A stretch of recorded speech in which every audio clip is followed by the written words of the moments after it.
GolfNewsRI presents the Golf Dudes Podcast.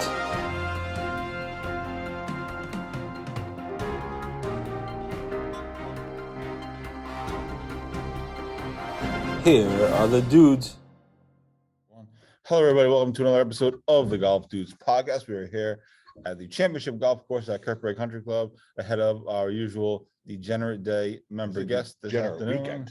Degenerate weekend. Some of us are wussing out on parts of it. Wow.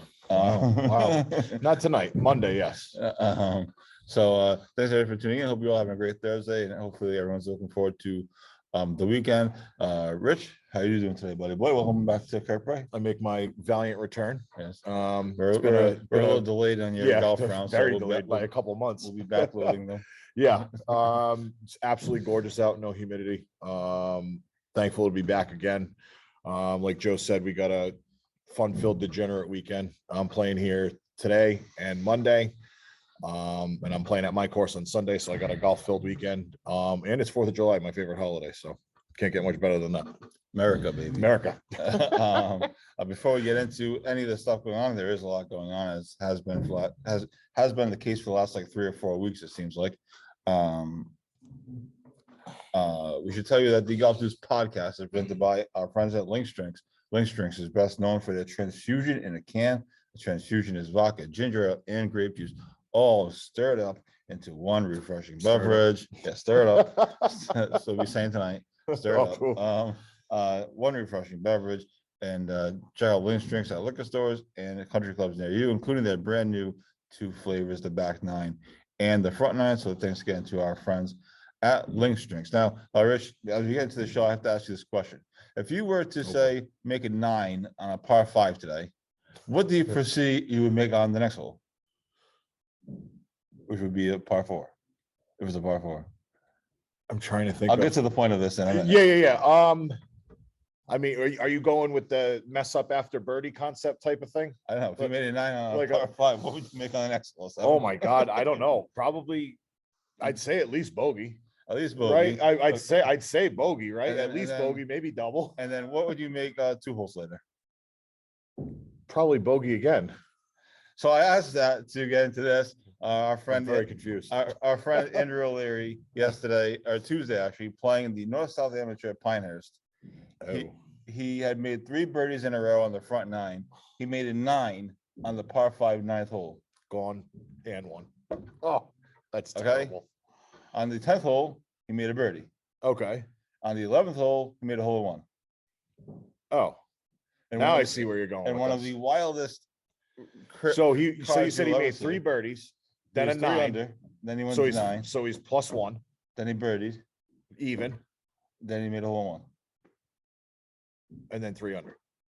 So he got everything back in 3 holes. He shot 68 with a 9. He got everything back in 3 holes. That's amazing. He shot 68 with a 9. That's great. Okay. I had no idea where you were going with that. Yes, we put it as I the was story. very We put it in the confused. story. Yesterday, Golf Channel gave it attention. That is Um, crazy. That is one of the wildest scorecards you'll ever see. A He said it 9 was on a crazy. par 5. That's Took a crazy. 9 on a par 5, bounced back with a birdie on the 10th hole. It was a par 4, then a hole in 1 on the par 3 11th at Pinehurst. I think Pinehurst number 4. Because I was trying to do it here, like the long par 5 here. Yeah. I'm trying to think about what I'd make if I made hit into the woods or whatever. I'd probably make double at least. So that's how we started the show with a wild scorecard by Andrew Wow. O'Leary. Of course, he didn't end up missing the cut as we reported yesterday. The match play cut, the North-South Amateur at Pinehurst.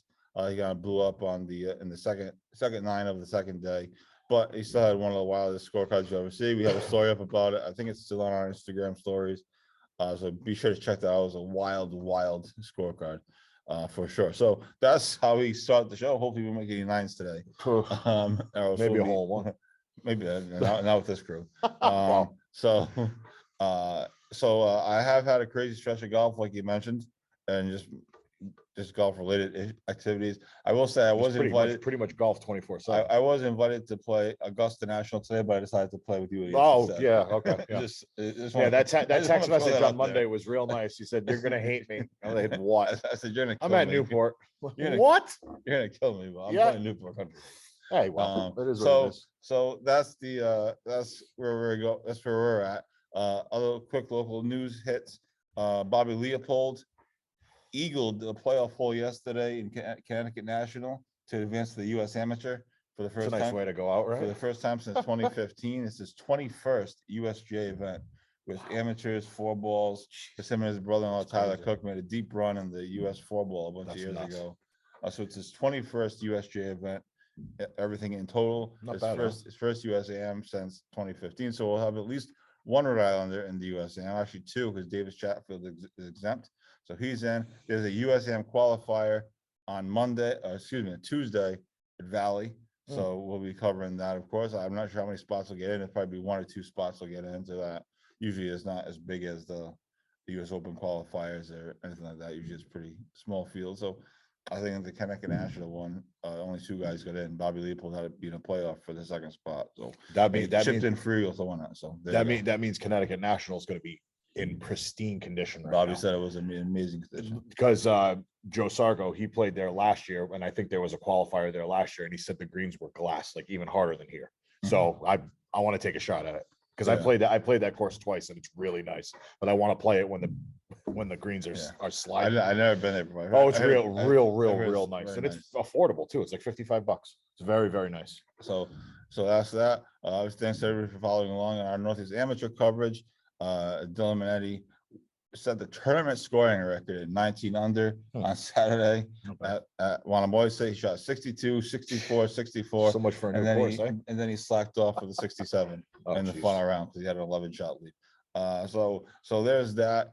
I put a clip of it up. We do actually have my full one-on-one with Davis Chatfield. I spoke to him afterward. I got a one-on-one interview with Davis, his final Northeast Amateur. And so let's hit on that now. This is me and Davis Chatfield one-on-one.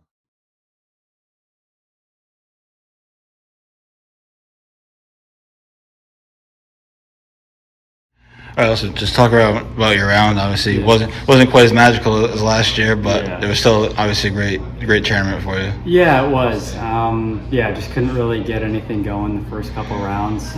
Luckily, I made a couple putts in the back nine today, so I could still salvage a decent tournament, even though I felt like a lot went my way, and I could have made more out of it, but it's just how golf is sometimes, and you got to just make the most of what you did. So it was tough when Dylan was running away with it from pretty much round two, shooting ridiculous numbers. Yeah, I mean, after the second round, I figured it was probably his. He's playing so well, and I've never seen those numbers shot by anyone out here, so it's pretty special what he's doing, but it's great to see. Yeah. What did you think of the Wanamoisa changes? Obviously, they went through a massive renovation. What as a member and someone that plays there often, what were your thoughts on the changes? I mean, I think it's on paper it's supposed to play tougher. The scores would say otherwise this week, but just visually, for someone like me, it makes everything more in play. Like the bunkers, they pinched in some fairways, made some mounds. So I think it's awesome what they did, and moving forward, it's only going to get better. For you personally, what's next? Obviously, college is over, unfortunately. Yeah. Believe me, I went to college a long time ago. College is over. What's next for you personally? The amateur circuit this summer? Yeah, I'm doing a bunch of amateur stuff. So I'll do the Southern Am. I'll go from there to the Pac Coast, and I have Western and USM. And then after that, I'll turn pro. So yeah, it's sad that it's my last circuit. It's sad that it's my last Northeast, but gotta move on eventually. Yeah, turning pro, is that you have something in mind? Are you looking for Corn Ferry? I mean, obviously it's Corn Ferry Tour. Yeah, right now the plan is to do Corn Ferry Q School in September. Yeah. I gotta pick a site first. I haven't done that yet, but I'm trying to just get through the summer first and then think about that after. But yeah, that's the plan right now, to do Corn Ferry Q School anyways. You brought it up. I was going to ask you if this was your last one, and you just said that it was. Talk about being able to play the Northeast Amateur for 4 years plus, whatever it's been, at your home course, and the emotions and the thoughts that kind of I think this go is into number that. 5 or 6 for me. Yeah, it's been great. I mean, this membership, they put so much into it, and they love this tournament so much. They mark it off every year as the most fun week of the year, and never disappoint. So I'm just thankful for the membership, the staff, everyone that puts this tournament together. It's awesome. All right, David Chatfield, thanks for the one-on-one interview, and also good luck in the rest of his season. He's finishing out the amateur circuit, and then he's turning pro in September. He said Corn Ferry Tour Q School. Yep. He's going Trying right to to get his the card. right to the top. So he's going to finish out the U.S. Amateur. The funny thing is, if by some craziness he wins the U.S. Amateur, he gets the exemption into the Masters. Into the Masters, and I'm right? willing Yeah. I'm willing to bet he holds his pro debut.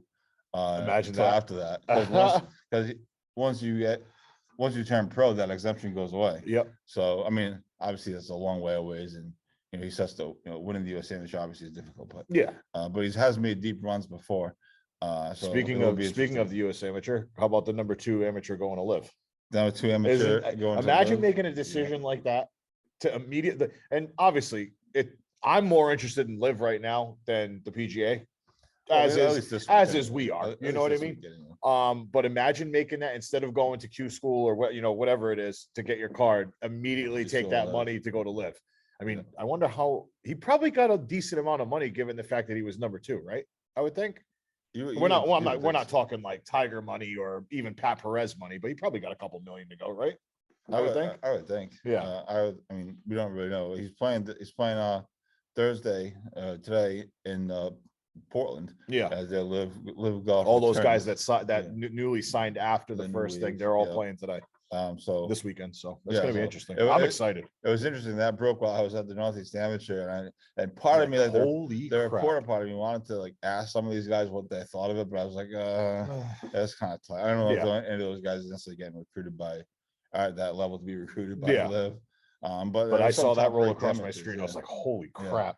Like that's huge. Yeah, that was obviously a big deal. So there's that. So yeah, that's kind of the local scene. Like I said, USAM qualifier next Tuesday at Valley, and then the Ryan Amateur is a little over a week away at beautiful Wanamatanami. It'll be fascinating. The pictures should look amazing, anyways. There'll be great views for sure. Oh, and if you want, you can go on Wanamatanami's website and you can see they did a drone footage of all 18 holes, so you can take a drone course of the tour. It's absolutely stunning if you haven't been there before. I've never played there before or been there before, so it was nice. My brother-in-law showed me the videos of it. It's really, really nice. Well, I played there once last year, so of course you did. And the Burke tournament. Of course you did. Yeah, it was very nice. For sure. The views were nice. You can see the water on a bunch of holes. And it was I think they renovated a bunch of holes, didn't they? Or no? They're in the process. Of renovating. Yeah. So that's coming up in 2 weeks. So obviously we'll have full coverage of that. All the qualifiers are in, obviously, and so we'll be interested to see, how that turns out. Andrew O'Leary is not playing in the Ryan Amateur, so somebody else will have a chance this year. He's made it to the championship match each of the last 3 years, but he's skipping it this year. The schedule doesn't work out. I think he's in the Southern Am that week. Then then they go out west, then the USAM. So there's kind of the rest of the amateur circuit, if you will. So other things going on. We have the World Series of Junior Golf over at Triggs. And then the Providence Open is next week at Triggs. So Triggs is the center of the golf universe. Center of the Rhode Island golf universe. For the next couple of weeks. The Providence Open always comes before the Ryan Amateur. So it's always a fun tournament. There'll be pros there. Guys like Brad Adamonis will be playing. And others, they come up for that event. And then also our guy, Will Dixon, is in the G Pro Tour Championship today. And he's playing really well. He was 3 shots back. He cut it to 1. So good luck to him today, and obviously we'll have coverage of that once play concludes, which should be right around the time we're about to tee off. So good thing my phone has the WordPress app, and just in case he wins. So what else do you have going on? I know tough loss in your match at the King. Yeah, it was tough. I didn't get in any. on you. That guy chipped in on Greg Norman. I mean, it was probably one of the closest matches I've ever played. Like actual matches, not just like me and you playing for a beer or whatever, or for our matches on close. Yeah. I want him again. I want to play him again before the end of the year. Just as maybe just to see that I could do it evenly matched. he got a lot of good. He played well. He scrambled well. He got a ton of good breaks. I didn't get any really breaks. So, and then he nailed me with the dagger in the coffin on 17 2 down. He chipped in from the front or back? From the side in front of the side. trap.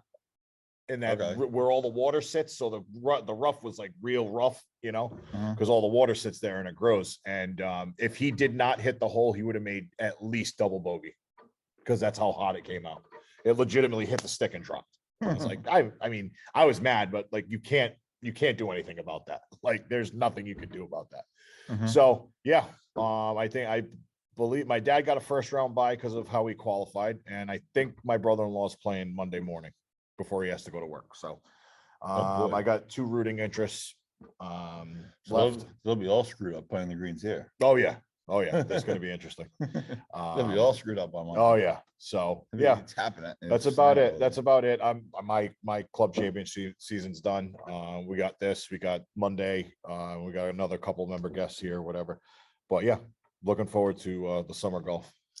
And also looking forward to Monday, which is July 4th, but it's also the JP McManus Pro-Am, which is Tiger, being televised apparently. I've heard it's on Peacock though, Oh yes, it's on Peacock. so it's technically not being the golf televised. channel's gonna show it at 7 o'clock, which Yeah, it's so it's right about the time I'll be sitting down ready to just sit and watch TV for the rest of the night after that. after that we day. go absolutely bonkers. So that'll be exciting. Interesting to see how Tiger looks and others as well.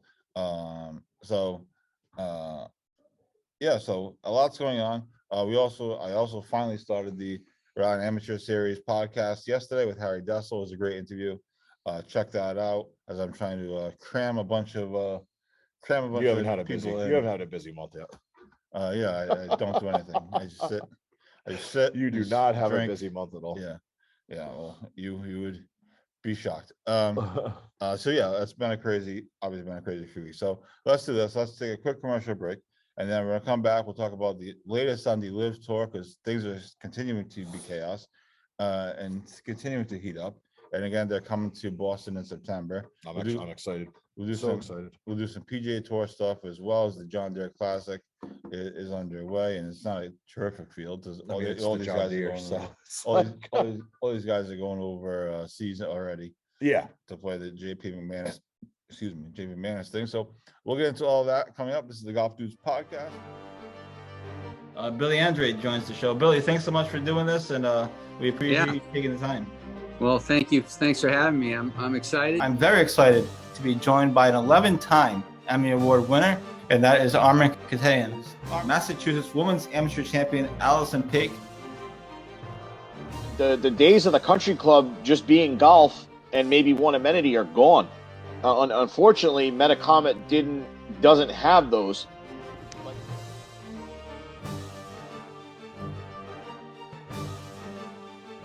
He has a very rare condition called kyphoscoliotic Ehlers-Danlos syndrome.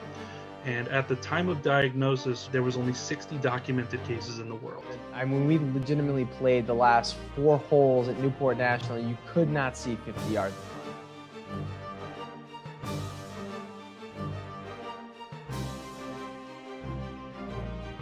And welcome back to the Golf Dudes podcast, presented by Link Strings. Thanks to everybody for tuning in. Happy Thursday to you all, and thanks to everybody for following along over the last few weeks. We've been inundating you with tons of content and videos and all that crap.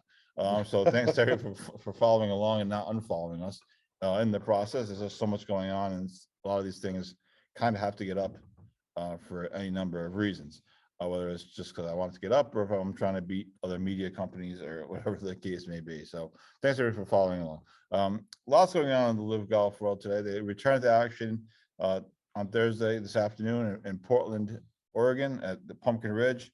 Again, where the Tiger won the 96 U.S. Amateur. If that, of course, sounds familiar, that's why. It's interesting, kind of a undercurrent story is that the owners of Pumpkin Ridge, Escalante Golf, they also own the International. So we wonder if there's a kind of a back channel deals going on there. maybe. Because they both are owned by the same place. Obviously, I wouldn't doubt it. the Absolutely. International recently went bankrupt.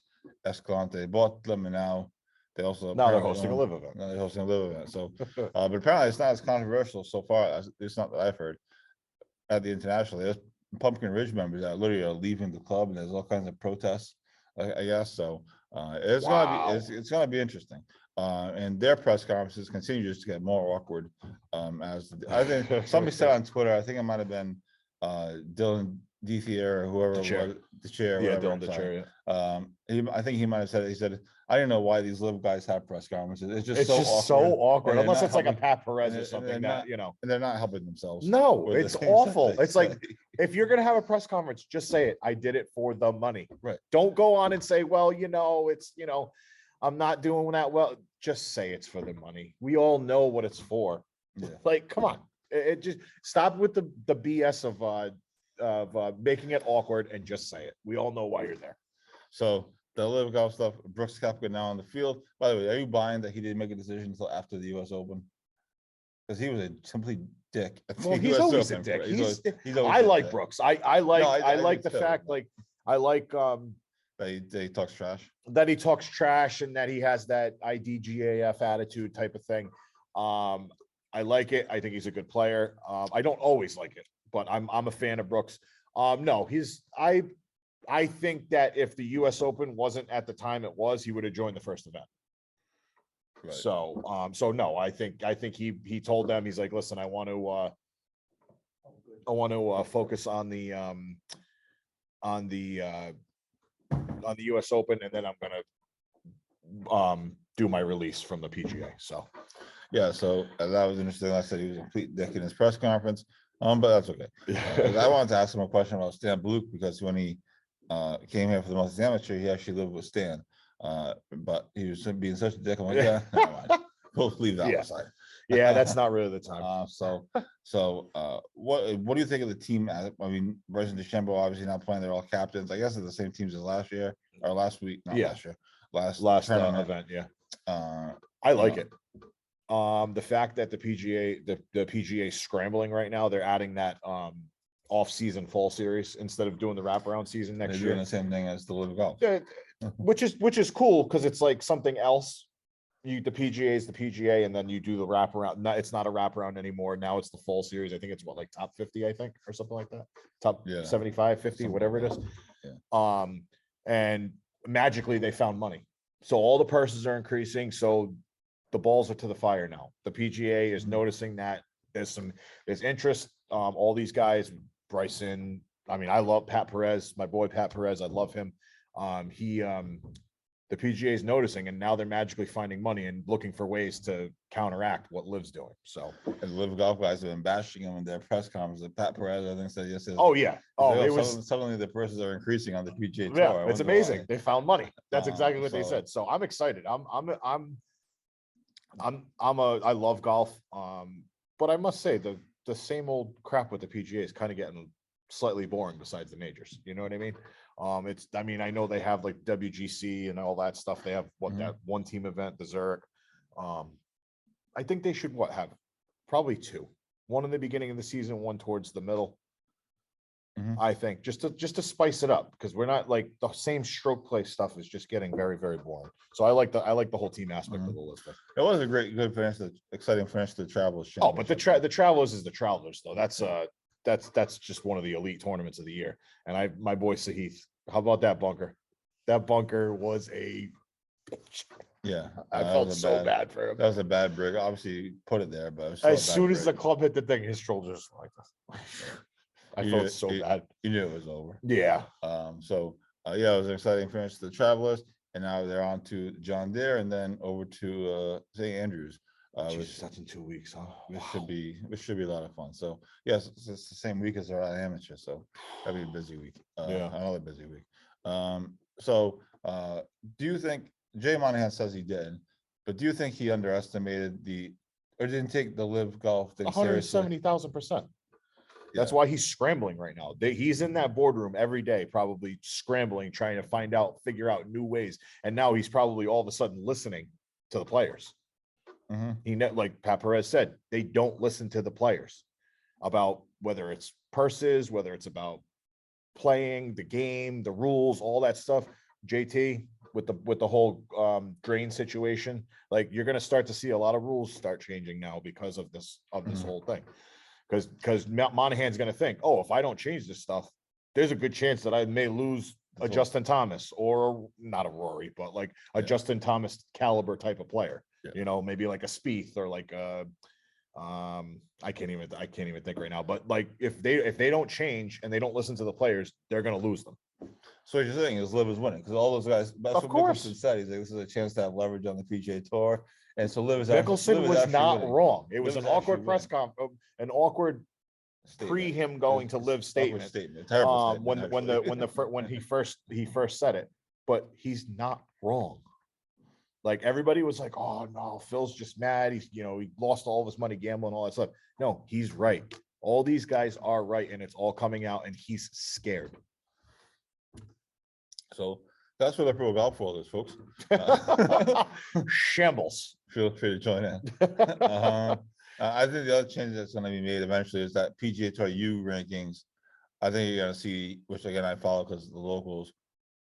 I think you're going to see the top 5 players go right to the PGA Tour. Well, he said they opened up an extra 20 or 30 cards, right? For starting for next year. Yeah. So there it is right there. Changed. I'm pretty sure they've been pushing for because they're seeing now if they lose the amateur, if the amateurs go right to Live, and they lose the amateur pipeline, like they have to. Somebody wrote an article. That's what the PGA has too. Everybody's got to realize that too. That's all PGA stuff. Somebody wrote an article the other day. They said that the PGA Tour has to do better in connecting with the college kids.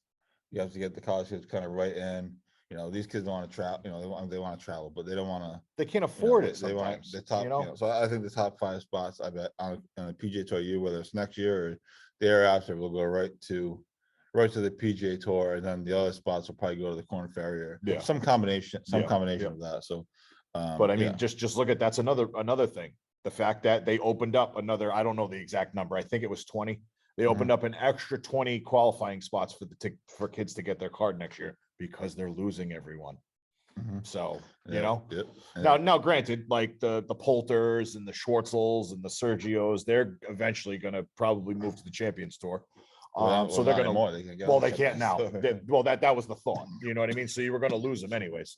But they got to get more kids in there. And now, especially with the number 2 amateur going, that has to scare the crap out of Monahan. Now other amateurs, you know, maybe like the 10th or 11th place kid is like, well, may as well make that paycheck. Right. I'm not going to make any money on the PGA unless I'm like Matthew Wolf or what's his face? Victor Hovland winning right off the bat. So I may as well take the money now. You know what I mean? So, and the odds are better winning on Live too. So, yeah. So it's I like it. I love the chaos. It's amazing. Do you think the chaos itself is good for golf in general? Or do you think As far as what? As far as this is the competitiveness between the leagues, the pettiness between the leagues. And so a little bit petty. So personally, I love the pettiness. The pettiness is fantastic, but I do. I Rich, think we're in the content business. We love everything. No, that's what I mean. The pettiness, like not even content wise. If we weren't doing this, I'd still love it. I'd still be refreshing Twitter on a Thursday. You know, I like it. I think I'm trying to think if it's actually growing the game or it's like just being petty BS between businesses. Now, did the DP said that they can't play in it, right? Correct. Okay, so finding the players. Similar to the PGA Tour or whatever. I think eventually the word on the street is that they're going to not sue them, but they're going to take them to court and they're going to find that the rulings are not justified. The bans are not justified. Right. I think so. That might take a little time, but yeah, I think I do think it's good for golf. The pettiness is awesome. The fact that we can go about our lives, go to work, play golf, and watch Live at the same time, and then still be able to catch the final round of whatever PGA events on Sunday is very, very good. So it's not like they completely blocked the PGA out.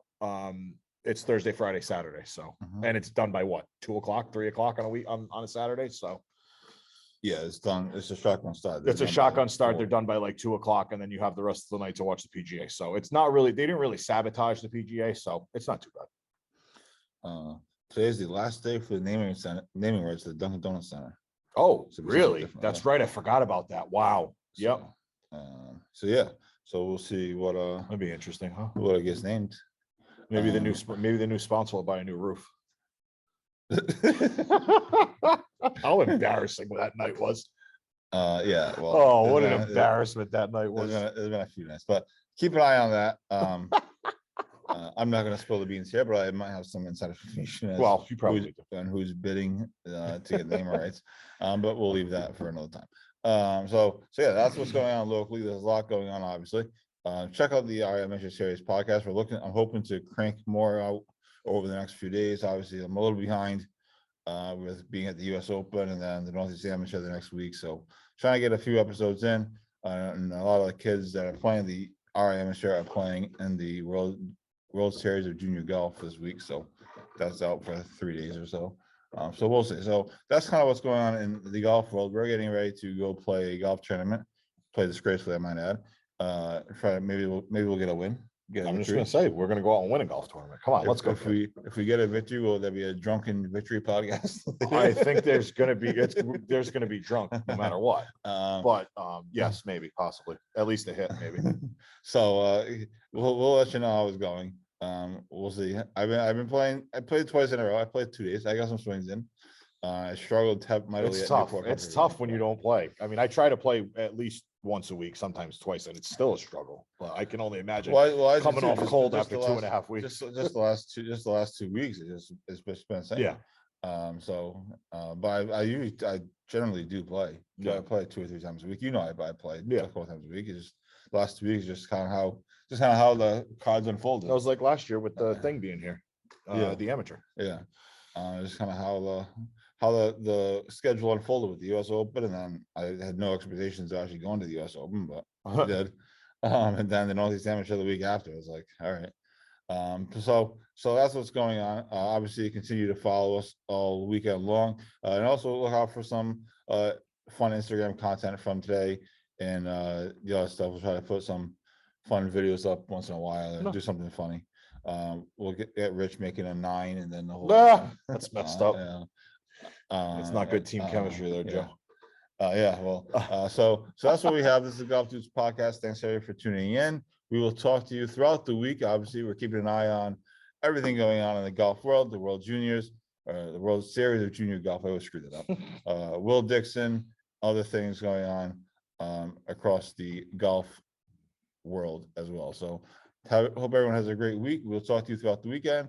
And happy July 4th to everybody. Hope everyone's went out for a nice cookout. And let's make a par on 14. How about that? A few dogs, a few brewskis.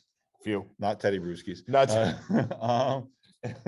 and nice. some other stuff. Debauchery. And have some links drinks also. Oh, yes. So we'll talk to you guys all later. Thanks everybody for following along. And we will see you next week when we preview the Uriah Amateur. And Lord knows what the golf world will look like next week. So hope everyone has a great day. Hope everyone has a great weekend. This is the Golf Dudes podcast.